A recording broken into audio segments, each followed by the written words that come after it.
This video is brought to you by Squarespace. From websites to online stores to blogs, Squarespace has something for everyone who wants to boost their online presence. More on them later in the video.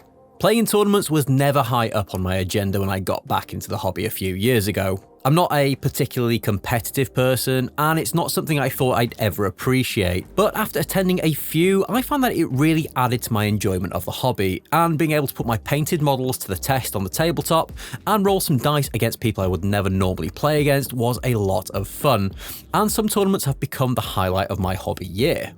Even lower down on my agenda was hosting tournaments, but I found that it is just, if not more enjoyable and rewarding than playing in tournaments myself. Over the years, I've helped out hosting some pretty big tournaments, but I've never actually run my own. That is until now, and I'm going to show you how I organised and ran mine, and some of the pitfalls to watch out for. I'm Benji, and welcome to Benji's Hobbies.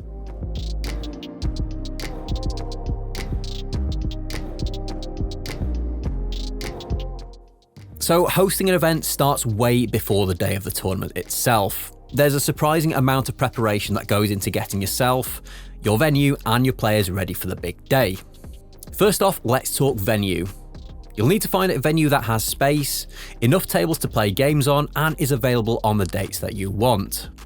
It should ideally be located somewhere that's easily accessible by both car and public transport to make it easy for your players to get there. For my event, I've chosen Murfield Miniatures. If you've been following the channel at all, you'll know that over the last few months, I spent a bit of time at Murfield, and I thought it would be a great space for running a small tournament. Whilst it's not the biggest venue, there is ample room for 10 tables to be able to host 20 players.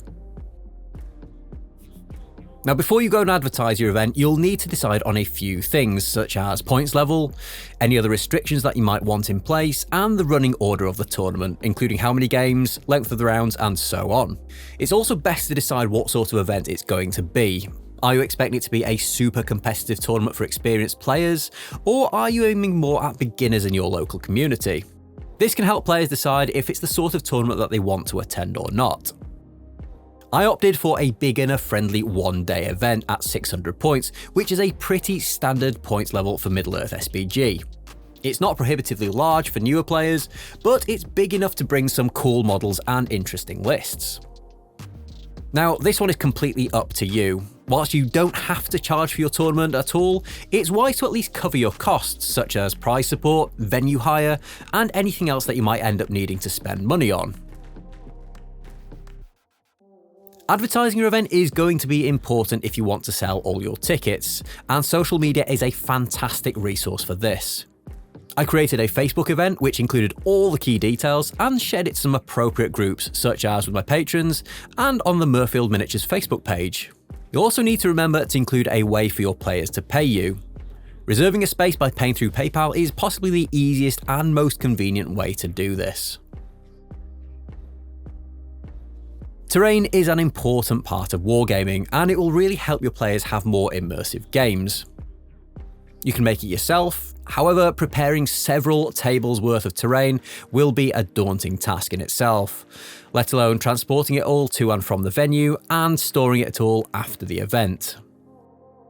You may be able to borrow some from attending players, or if you're hosting your event at a gaming centre, then it's more than likely they'll have their own gaming mats and terrain for you to use.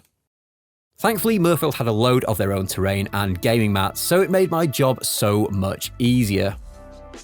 Whilst I had planned on building a load of terrain, more on that in a future video, I simply ran out of time before the event to get it all finished to a standard I was happy with. My mate Michael from Nat1 Videos, however, was kind enough to lend me a hand, and specifically built and lent me a load of beautiful Rohan houses that he'd made, which were perfect for bringing a slice of Middle Earth to the tabletop. I popped a link to Michael's video in the description below, so if you want to make some of your own, then this is the perfect guide for you. It's also made a whole host of other Middle Earth terrain videos, so they are well worth checking out if you're fans of Middle Earth. The amount of terrain you'll need is down to you, but make sure there is enough to make games interesting and to add some variety to the tables. I sometimes see some criticism of tournaments for not having enough terrain on the tables, but obviously there are some logistical issues with making and storing huge amounts of terrain, especially for larger events. Before we get into running the tournament and what to expect on the day, let me tell you a little bit about this video's sponsor. Now, I have long considered setting up a website to support my YouTube channel, but the thought of trying to set one up when you're not particularly tech savvy like I am was really off-putting. That was until Squarespace reached out to me. I had no idea that setting up a website could be so simple. Using some preset templates, I added my own headers, images and text, and boom, I have a website that looks like it was made by a professional. I'm particularly excited about starting my own blog to accompany the channel. There's loads of stuff I'd like to talk about, including reviews, unboxings, and personal projects that might otherwise not make it onto YouTube, so this is the perfect way for me to share these with you. If you fancy setting up your own blog or setting up a website, then visit squarespace.com/Benji's Hobbies to receive 10% off your first purchase. Okay, and back to running your event. Before the event starts, you'll want to make sure that you've got some way of tracking the scores and game results on the day. For smaller events, you can use a spreadsheet like I did, more on that shortly, but for bigger events, I'd highly recommend using specific websites such as Longshanks or Tourney. These programs are designed so that the players input the scores rather than the tournament organizer, so it reduces your workload on the day and helps avoid any input errors which can happen when there are a lot of players. Now this is where my tournament almost completely unraveled. Between the second and third rounds, whilst I was finishing off entering the data into the spreadsheet, my laptop decided that it was going to restart itself out of the blue, and to my horror, I thought I had completely lost all my data for the day. Now, with this data lost, it would have made it very difficult to calculate who had won and lost the event, so there would have potentially been some very frustrated players. Thankfully, I had saved backups, so when my laptop eventually rebooted, I still had my data there, so if you're going to use a spreadsheet like me, make sure you save it regularly. So with everything ready to go, what should you expect on the day? First off, get to your venue early. You'll want to make sure that your tables are set up and ready to go well before the first round starts. When your players arrive, make sure you greet them and make them feel welcome. They are, after all, your customers, so you should be treating them as such. I'd highly recommend having a ringer or somebody else that can step in at the last minute should one of your players not be able to attend. Thankfully, my pal and super patron Jamie stepped in at the last minute to make sure all my players ended up with an opponent, which was a huge help. Thanks Jamie, you're a superstar. My final biggest piece of advice is once you've set out your schedule for the day, you stick to it as closely as possible. Whilst the delay of 10 or 15 minutes won't be a problem here and there, if 3 games are delayed by 15 minutes each, it really lengthens the day, which might make it difficult for your attendees to plan, especially if they're using public transport. Remind your players regularly how long they have left of the current round. I'd suggest letting them know when there's 1 hour, half an hour and 10 minutes remaining. In that way, you can make sure that your games come to a conclusion within the allotted time rather than running over. Rules queries and disputes are going to come up in competitive settings, so make sure you're prepared for this. Whilst you might get rules queries you don't know how to answer, don't worry, these should be easy enough to deal with.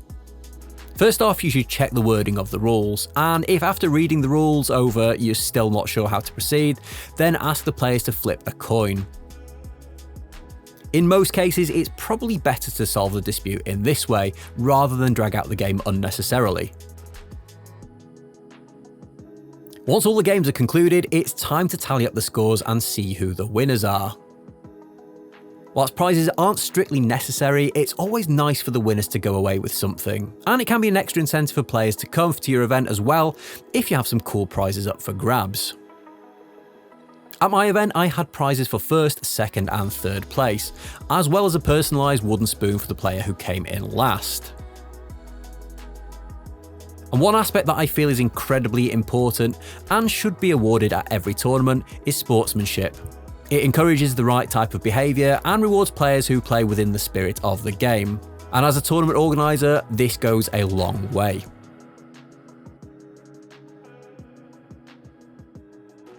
So I want to say a huge thank you to all the players who attended Battle for Murfield. You're an absolutely awesome bunch and made the day so easy to run, and it looks like everyone had a great time playing as well. I've recently posted up the top 3 lists over on my blog, so if you're interested in those, then go and check them out. Now, as I said at the beginning of the video, I really enjoy hosting tournaments, and it's really rewarding seeing players have a good time. If you've ever thought that there aren't enough tournaments local to you, then why not take the plunge and organise your own? It doesn't have to be big, it doesn't have to be fancy, but facilitating a day of games for your local community will be incredibly rewarding, and I can assure you that you'll be thanked for doing it. I'm already looking forward to doing it all again soon, so keep an eye on the Benji's Hobbies Community Hangout Facebook group for tickets going up on sale. If you want to support the channel, there are loads of links in the description below to things like my affiliate, my Patreon, etc, etc. So if you want to help me out at all, then please go and check those out. Finally, please go and check out this video's sponsor, Squarespace. By visiting squarespace.com/Benji's Hobbies, you can not only get a free trial, but also 10% off your first purchase. Thank you so much for watching, guys, and I hope to see you in the next video.